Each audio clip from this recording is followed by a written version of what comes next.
Welcome to Shop Talk, everyone. I'm Brandi. And I'm James, and we talk about all things related to cross-cultural workers and mental health. Thanks for joining us, and welcome to Season 4. Welcome back to Shop Talk for our December episode, final one of the year, number 12.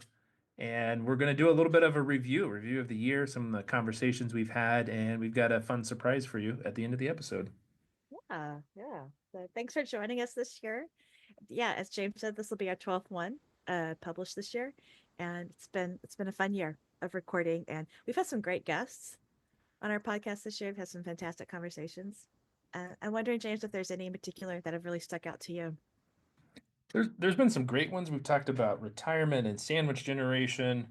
I think TCKs will always be a big stream that comes through what we talk about throughout the year. I'm going back to what Jeff Whiteman talked about and just thinking about staff care in general and how we need to be positioned towards healthy people, not like preventing attrition. That's really stood out to me. How important it is to shape organizations towards equipping healthy people and not trying to prevent something we actually can't prevent, as we hopefully encourage our expat staff at least to be healthy. And the location is actually secondary, not primary. So that was really helpful.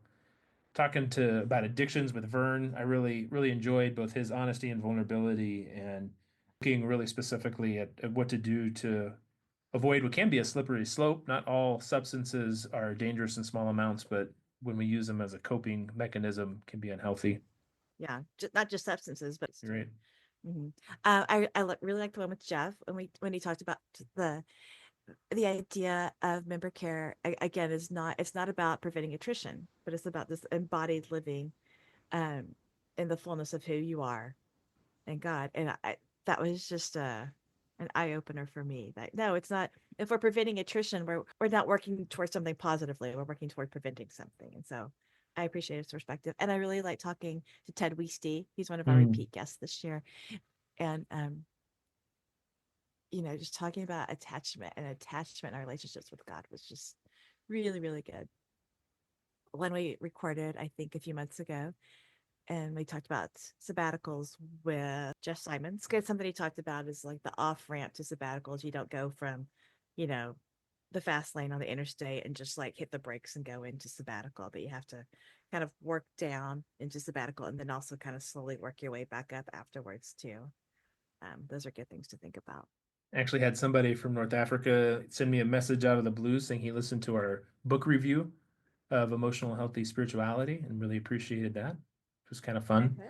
There was someone I contacted about being on our podcast probably after the new year, and she's like, "Oh yeah, listen to your podcast." It's like, that's so nice that people I don't even know listen to the podcast, because it's hard to know, how far reaching it is and like just how it impacts people. So it's always so encouraging to hear that. So yeah, we had our communications director happened to be in town, was over at our house for dinner one night, and I said, "Oh, I love this article that you wrote." He was like, "You could tell me."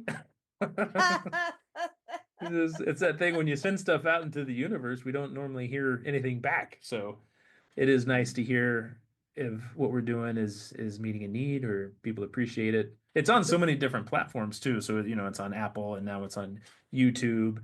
You can tell Alexa to play it. It's on a lot of different ways. So it's kind of hard to track. So I don't always know exactly who all's listening or where they're from, but it is fun to get feedback every once in a while and from somebody other than our spouses. I know, right? Tracy will say, "You did really well," and I was like, "Oh, you have to say that." Yeah, that's right. I've gotten more used to editing this past year. It's not this big like, "Oh, how's this gonna work anymore?" So I'm becoming a little bit more comfortable with that, a little bit more confident. So that's been nice. Yeah, it definitely makes it more accessible to do one when, at least for me, you're doing the editing, and for you as you get more able to streamline the editing process.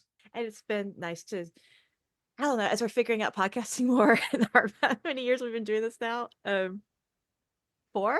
4, yeah. I don't know. I think I'm figuring things out more like, hey, maybe I'll do like a little pre-interview with someone so we can just kind of talk and get to know each other, so that we're not just like turning on our computers and meeting each other all for the first time. What a thought. What a thought to do that. It's funny because I totally prefer the other way. I'm like, let's just go at it. Let's just do it. Whenever we have to do videos, sometimes for school, I've got to like submit discussion videos and stuff. I'm a one take kind of guy. When Ellie has to do one, she's like, her 17th take. It's taken 2.5 days. And I'm like, just go for it. Let's do it. Yeah. Yeah. What are you looking forward to with podcasting this next year? We've kind of run through at least a lot of the immediate connections we've had. So it's been fun, at least the last week, and looking ahead to try to expand the types of conversations we have and who we have them with.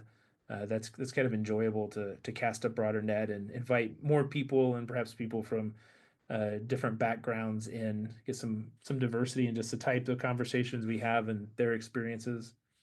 We kind of had a theme this year of life stage. Like we talked about retirement, we talked about sandwich generation, some unique TCK educational needs, sabbatical. There really was this kind of theme of life stage. Hopefully, there'll be one that we can look back next year and say, oh, here's some of the places we went and some of the conversations we had. And even though we're not planning it ahead of time to have a specific theme for a year, it's kind of fun to look and see the threads that are connecting. And even as I do research on our community, it's fun to see how I'm learning and growing and it's connected to what people are saying.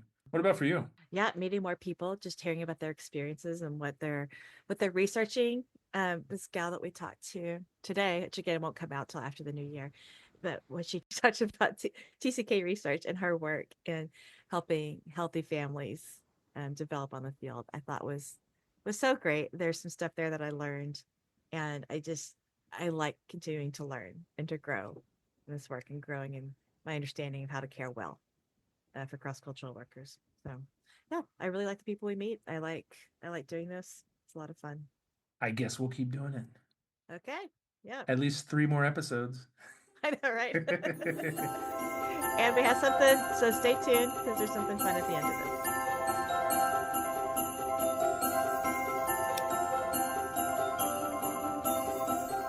Well, it is Christmas time. Here we are. It is actually December 19th as we record this, and I'm closer to the end of it than you are. So we thought what a fun way to celebrate both wrapping up this year with checking in with a few people and finding out how they have done Christmas cross-culturally.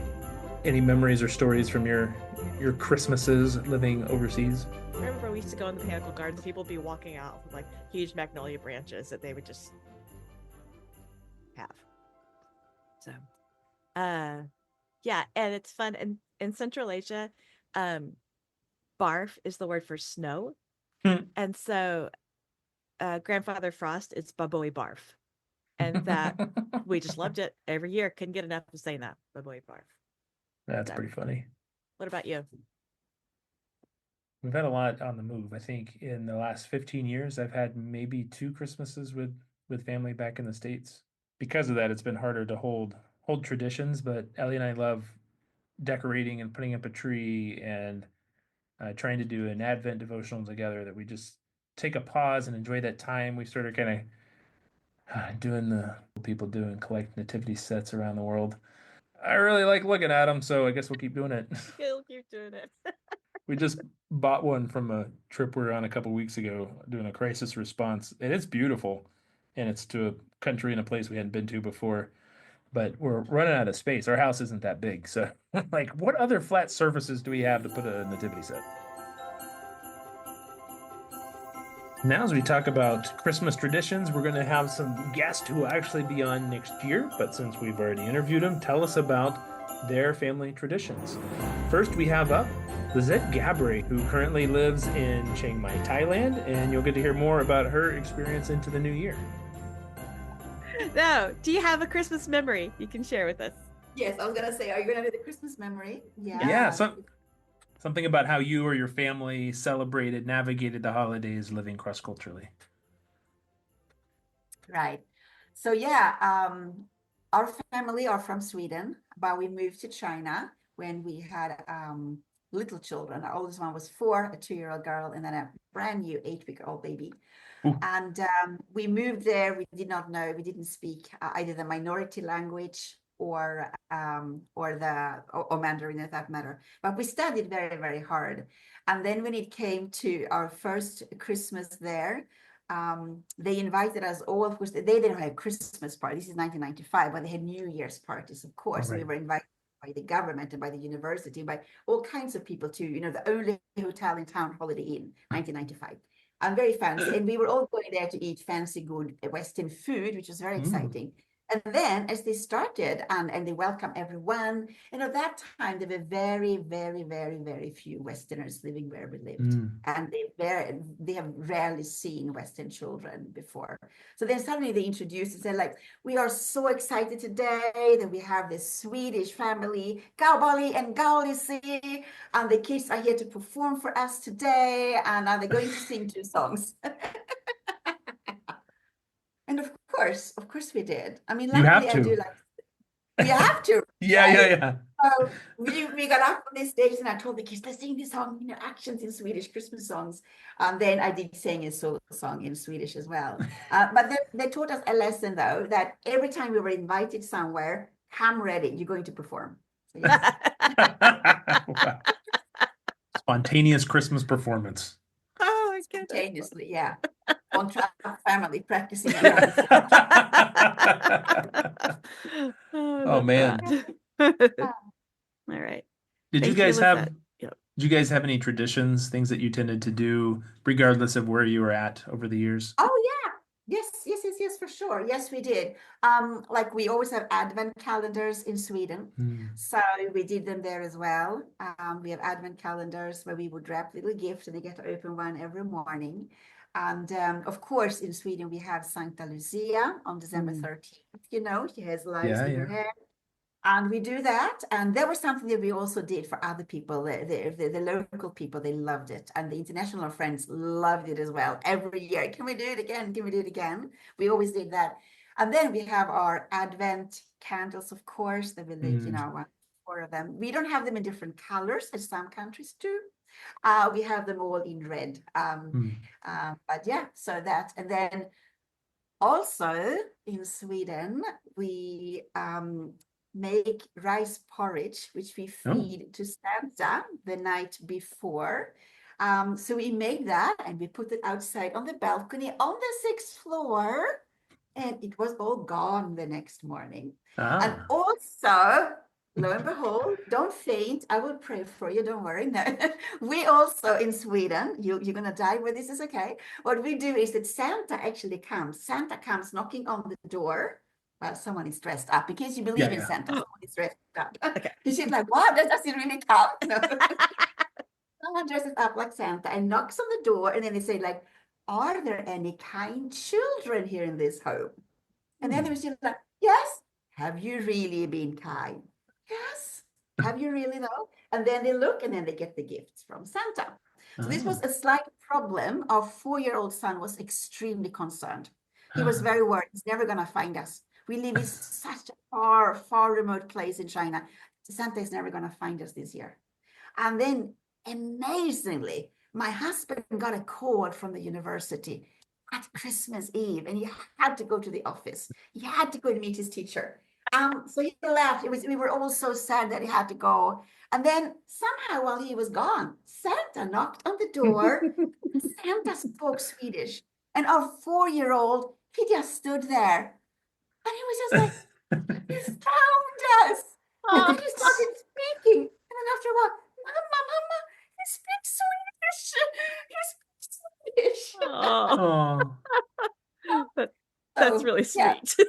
That's very sweet. That is absolutely a strange, I know it's such a strange tradition, but that is a tradition that we kept. Oh, I love it. Yeah, I love it. Beautiful. It's part of our tradition. Yeah. No, that's really sweet. That's such a TCK too. He found us. Yeah, he found us. Yes, he was so us. thrilled. He was so thrilled. I love it. And then the next year, I got a call from the school and had to go. Oh. And the funny thing, by that time, our really, really, really clever daughter was then 3.5. And she says, like, interesting. Santa has the same gloves as my mom, and Mama is 3.5-year-old. You couldn't fool her any longer. Pull anything over her head. That's quick. Yeah, it was smart. Well, thank you, Lisette, and it's been a joy to talk with you. So much fun, such joy. And we have Eve Austin coming on to share about some of her experiences in raising a family and navigating holidays away from home when she lived in Central Asia. Right. We did an episode a couple years ago where we just interviewed people about some of their cross-cultural Christmas experiences with something they did that helped bring the family together over the holidays. So if you just had any that you wanted to share of raising a family overseas and what you would do for the holidays to make it special, would love to hear you share that. Green light. I thought you were I was waiting. Go. And go. Okay, and go. Yeah, I mean the main thing we did to bring it was our family of five, but bring people together was just open door policy.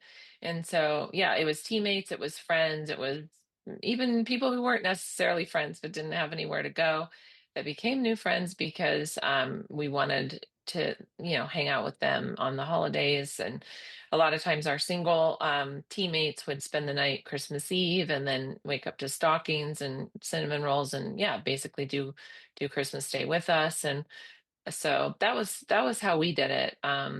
We often did a birthday party for Jesus, and so that was how people. That was like 3 weeks before Christmas, and people helping us decorate our tree. And a lot of people come from places of our friends, our global worker friends, that didn't do Christmas like we do Christmas in America. So it was like this whole cross cultural experience for them, and made it fun for us. But yeah, so that's about it.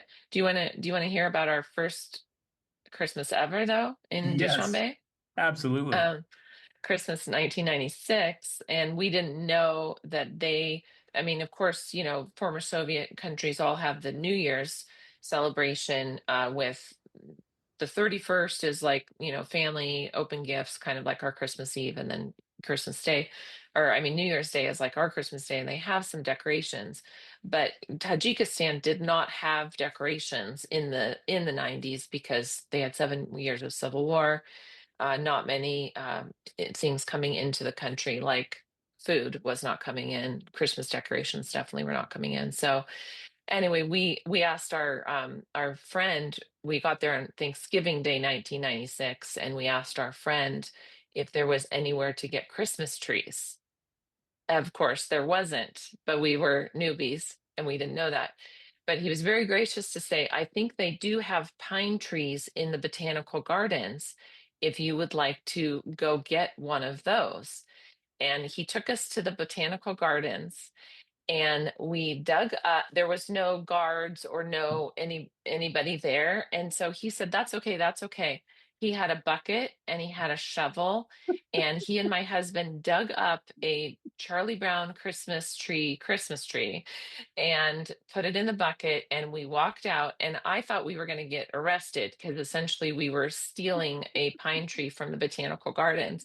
But he said no, it was fine, no, it's fine. And he said, I'm going to come back tomorrow or the next day, and I'm going to find the guard, and I'm going to give him, it was the equivalent of like $2. I'm going to give him $2 for this tree. So it's okay. We're going to buy the tree. We're going to pay for it. But I was pretty much sure, yeah, we were going to get arrested and sent to a Tajik prison. Those are And the we'd only wild, been 3 days in country. those were the Wild West days of the That is botanical amazing. gardens. Yeah, but I was very happy to have my Charlie Brown Christmas tree. It was about, 3 feet tall, and we strung popcorn, and that was, That's that it. was about it. But Wow. yeah, Did you go plant it back after you were done, or? no, we planted it in our yard though. Oh, you did? Yeah, Okay. Yeah, yeah, that's we did. Yeah, I'm sure it's like 80 feet tall by now, unless someone chopped it down, which is probably more likely. that is a fantastic story. And totally believable that, yeah, that sounds about right. Yeah. Yeah, it happened. It really happened. I didn't Wow. make it up. Hey, thanks so much for being here, Eve. Thanks, friend. So good to see Yeah, you. thanks for having me. Thanks, Yeah. guys. Now we're going to hear from Anna Danforth, who is a TCK, grew up in Africa, spending time in Cameroon, and she's going to share some of her experiences, both as a kid growing up and also as a mom raising her kids in Lesotho and South Africa. So, Let's Anna, do do you it. have any Christmas traditions, memories, things you did as a family that really hold out, or just funny stories? Even though 24 of my 42 years have been spent in Africa, I still like a white Christmas. I still really sort of crave that wintry feeling. And I live in South Africa for the last 11 years. I've lived in South Africa, and it is summer here during December. So it is extremely hot. And I crave Christmas music and all that stuff, but it doesn't feel Christmassy to me. So I try to do my little decorations and everything. And we have taught a few families here how to actually, you know, come over and we'll decorate Christmas cookies. It's not really a thing here. And now it's kind of like sparked and taken off, which people like. But growing up, one of my favorite memories was when we first moved out to the village that I grew up in Cameroon, where my parents were Bible translators. We had like nothing. I mean, we had nothing. Family of 6. And my mom for Christmas went out and gathered a few branches like from the forest, the surrounding forest, and made this makeshift Christmas tree out of it. And that was our Christmas tree. And for our nativity set, she made these like homemade Play-Doh people, and we all painted them and decorated them. And I mean, we thought they'd last maybe a year or something. We probably made those in 1991 or 1992. And we still bring them out at Christmas time, these little baked Play-Doh nativity set. So yeah, I don't have any extremely funny stories or anything like that, but those are some of my favorite memories. And the fact that my parents still bring that stuff out is really special to me. One of my favorite Christmases as a parent was actually our first year in Lesotho. My son had always wanted to catch a lizard. That was his goal when he moves to Africa. And so his first week there, he caught all the lizards. And so we built him like a lizard cage, and he was able to catch the lizards and put them in there. You know, we eventually let them go. But that was just such a big highlight, you know, the lizard cage that we were able to build for him. So it's often kind of, I guess, those like homemade things that are special to me and leave a lasting impression. I love that. That's great. Go mom for building the lizard cage. And mom for making a nativity set by hand. Yes. Some great moms here. Generations. Well, thank you so much, and have a good rest of your days and evenings wherever you all are. Yeah. Merry Christmas to you. Merry Christmas. Thank you. Merry Christmas. Well, been a good year. Yes. Thanks for joining us, guys. We really appreciate it. And if you have suggestions for episodes you'd like to listen to, or just guests or things like that, please let us know. Merry Christmas. Merry Christmas.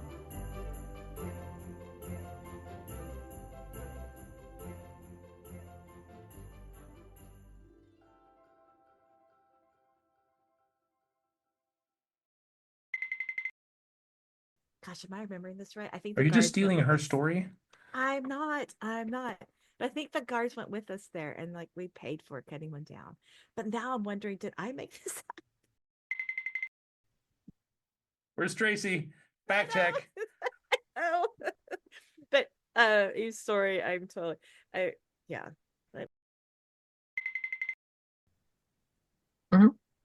Okay. Like right now. Green Oh. light.